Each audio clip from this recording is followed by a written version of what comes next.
Assalamualaikum warahmatullahi taala wabarakatuh. Nama saya Khairah Husna binti Khairuddin. Saya pelajar Diploma Pendidikan Lepasan Ijazah YIK Kumpulan A. Video ini direkod khas untuk berkongsi tentang kit media yang telah saya buat untuk khusus KPD 4046 iaitu kaedah mengajar. Okey. Big Book ni sebenarnya saya buat untuk pelajar tingkatan 4 untuk bab 10 matematik pengguna iaitu bab pengurusan kewangan. Okey. So kenapa saya buat Big Book ni? Sebab saya nakkan kelainan. Selalunya saya dalam kelas saya selalu guna PowerPoint, slideshow, saya guna presentation macam tu kan. So saya tulis terus melalui kat sini iPad. So bila kita nak try sesuatu yang baru. So terima kasih juga kepada Prof Rosnida sebab perkenalkan Big Book kepada kita orang semua. So daripada situ kita orang boleh tahu kewujudan Big Book ni. Okey. So satu lagi, kenapa juga saya buat Big Book ni, saya fikir bila kita nak interview nanti, so kita kena bawa satu bahan bantu mengajar. So Big Book ni juga selain dia guna untuk mengajar dalam kelas, so sekiranya dapat interview satu hari nanti mungkin, so saya boleh guna bawa Big Book ni sebagai bahan bantu mengajar. Yang seterusnya adalah Big Book ni juga boleh dibuat dalam bentuk interaktif. So maksudnya kat sini kita boleh baca sendiri walaupun tak ada guru kat dalam kelas. So sekiranya ada buku ni, kita boleh baca je directly. Okey. Mari kita tengok dulu sedikit tentang buku ini. Okey, macam mana cara nak menguruskan kewangan dengan bijak. Okey, mesti korang tak tahu kan? So pelajar pun seronok lah baca. Mari kita belajar sama-sama. So dia nakkan satu kelainan. Usually budak besar ni dia tak ada buku macam ni, tapi bila jarang-jarang sekali kita buat buku macam ni, dia lebih excited untuk bacanya. Okey. So bila masa kita nak guna Big Book ni, sesuai untuk kaedah penceritaan dalam jarak dekat, ataupun guru guna kaedah penerangan dengan menggunakan bahan bantu mengajar iaitu Big Book ni, dengan cara kita menerang sambil kita baca dia. Bagaimana cara menguruskan kewangan dengan bijak? So mesti korang tak tahu kan? Okay, mari kita belajar bersama-sama. Okey, bab matematik pengguna bab 10 tingkatan 4 pengurusan kewangan. Okey, apa proses menguruskan kewangan? Proses yang melibatkan pengurusan wang daripada sumber pendapatan terhadap simpanan, perbelanjaan, perlindungan dan juga pelaburan. Okey, so kita ada 5 proses untuk menguruskan kewangan. Yang pertama adalah kita kena tetapkan dulu matlamat kewangan. Yang kedua, kita kena menilai kedudukan kewangan. Yang ketiga, kita kena mewujudkan pelan kewangan. Yang keempat, melaksanakan pelan kewangan. Dan yang kelima adalah kaji semula dan semak semula kemajuan. Okey. So mari kita belajar dengan lebih mendalam tentang proses ni. So how interaktif dia kan. Okey, mula-mula kita perlu tetapkan dulu matlamat kewangan kita, sama ada matlamat jangka pendek ataupun jangka panjang. Apa itu matlamat jangka pendek? Okey, matlamat jangka pendek adalah boleh dicapai dalam masa setahun. Tidak melibatkan jumlah wang yang besar. Contohnya, kita nak beli sofa, nak beli kerusi, nak beli komputer, nak beli telefon dan sebagainya yang mana nilai dia tak besar dan boleh dicapai dalam masa setahun. So, apa pula matlamat jangka panjang? Matlamat jangka panjang ni usually melibatkan masa yang lama iaitu 5 tahun dan ke atas untuk dicapai. Dan of course, bila lama mestilah jumlah wang yang agak besar. Contohnya, kita nak buat simpanan untuk pendidikan anak-anak nanti, nak guna untuk persaraan nanti. Itu adalah jangka masa panjang. Okey, seterusnya, kenapa penting untuk kita tetapkan matlamat kewangan ni?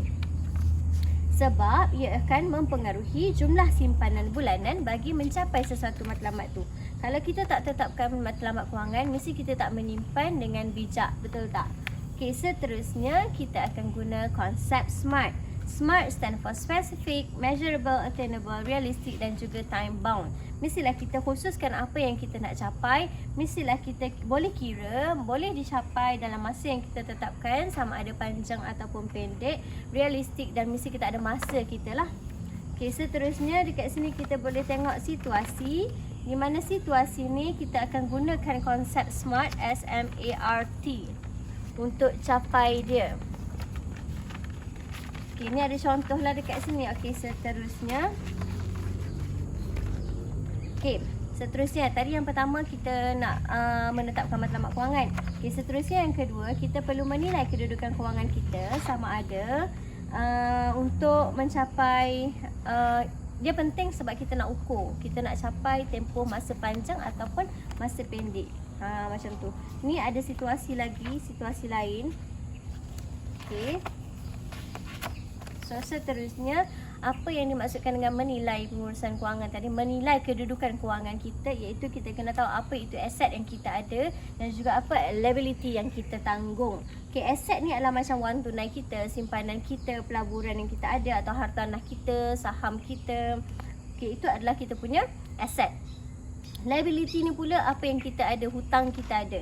So contohnya kita pinjam bank, kita ada hutang kad kredit, hutang rumah sewa, bil semua tu adalah kita punya liability. Okey. Yang ketiga, setelah kita dah menetapkan matlamat kewangan, yang pertama, yang kedua kita menilai kedudukan kewangan kita tadi. Lepas tu yang ketiga, barulah kita wujudkan pelan kewangan kita.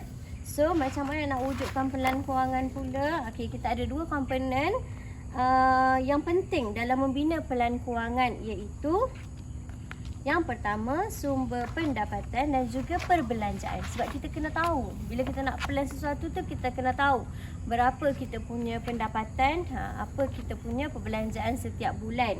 Okey, pendapatan ni ada dua juga, iaitu pendapatan pasif dan juga pendapatan aktif. Aktif ni maksudnya pendapatan utama kita, contohnya gaji, commission, allowance dan juga sumber-sumber kewangan yang lain. Okey, pasif ni pula apa? Pasif ni terdiri daripada rumah sewa. Kalau orang sewa rumah yang kita ada, kita buat rumah sewa, orang sewa, kita dapat gaji. So itu adalah pendapatan pasif.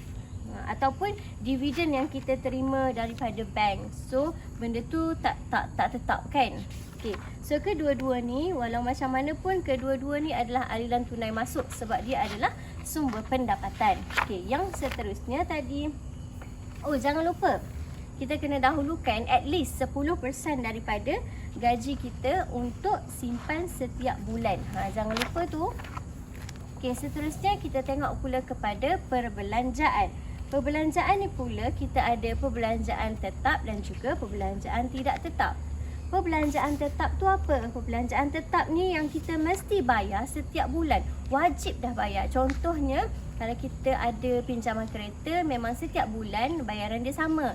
Sewa rumah ke, pinjaman untuk loan rumah ke, itu adalah sesuatu yang tetap. Insurans ke, memang setiap bulan kita bayar dengan nilai yang sama. Lepas tu kad kredit ke, macam tu. Kalau perbelanjaan tidak tetap pula adalah macam bil elektrik kita, bil air, makan, petrol, itu setiap bulan adalah yang berbeza. Dia bergantung kepada gaya hidup seseorang individu tu. Okey, itu adalah antara contoh untuk perbelanjaan. So, walau macam mana pun perbelanjaan, walaupun ada dua tadi, tetap dan tidak tetap, so mereka itu adalah komponen dalam aliran tunai keluar. So, aliran tunai ni, kenapa kita kena tahu juga tentang aliran tunai? Sebab kita nak tahu aliran tunai kita ni setiap bulan adakah dia positif ataupun dia negatif. Aliran tunai positif maksudnya pendapatan kita ni melebihi daripada perbelanjaan. Kalau perbelanjaan kita banyak daripada pendapatan kita, aliran tunai kita negatif. So kita kena check macam mana boleh jadi negatif. Mungkin you buat loan ataupun you guna kad kredit berlebihan, lepas tu tak boleh nak bayar. So macam mana nak kira aliran tunai? Okey, mestilah pendapatan tolakkan dengan perbelanjaan. So dapatlah sama ada positif ataupun negatif.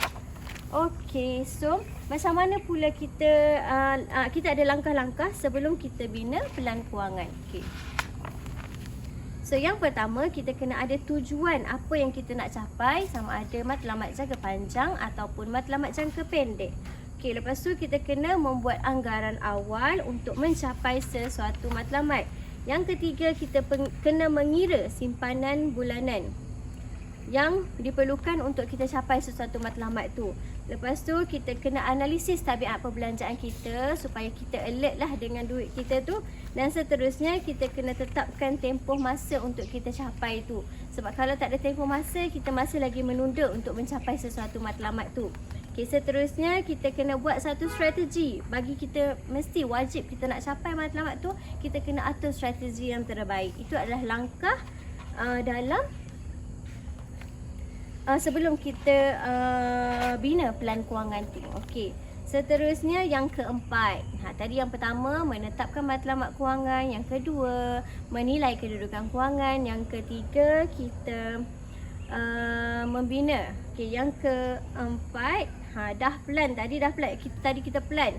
Okey, bila kita dah plankan, kita mesti laksanakan. Laksanakan maksudnya kita tukarkan perancangan yang kita buat tadi kepada tindakan. Okey, so last sekali bila kita dah buat tindakan tu, last sekali kita mesti kaji semula dan semak semula kemajuan. Maksudnya kat sini kalau kita buat sesuatu kita tak semak, mungkin kita capai ke tak capai kita dah tak perasan. Pentingnya semak semula, kod-kod kita dah terbuai, nanti aliran tunai kita dah terlebih banyak yang kita keluarkan daripada yang kita dapatkan. Tu salah. So sebab itulah pentingnya untuk kita kaji dan semak semula kemajuan tu. Okey.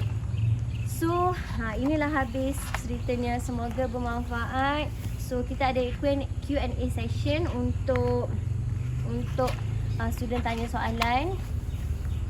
Ni kalau tak tanya kita yang tanyakan. So dekat sini juga, dekat dalam Big Book ni sebenarnya kita ada link ke soalan. Sebab kita bagi link, ataupun kalau dalam kelas kita akan bagi lembaran kerja tu dekat student. Tapi kalau student tu nak jawab sendiri, sebenarnya kita share link. Tapi link tu kita tak letak kat sini. Cuma kita boleh share dekat grup WhatsApp link yang kita buat untuk pelajar boleh jawab soalan tu berkali-kali. Dan kita ada juga record untuk dekat dalam video YouTube. So bolehlah salin link ni ataupun type je YouTube tu nama pengurusan kewangan. So ada nama Khairah Husna. So kita akan dapat belajar balik tentang topik ini, tentang macam mana kita nak uruskan kewangan dengan bijak. Okey, jadi itu sahaja tentang Kit Media ini. So dia boleh digunakan dalam kelas ataupun luar kelas. Itu sahaja daripada saya. Terima kasih kerana menonton. Assalamualaikum. Bye-bye.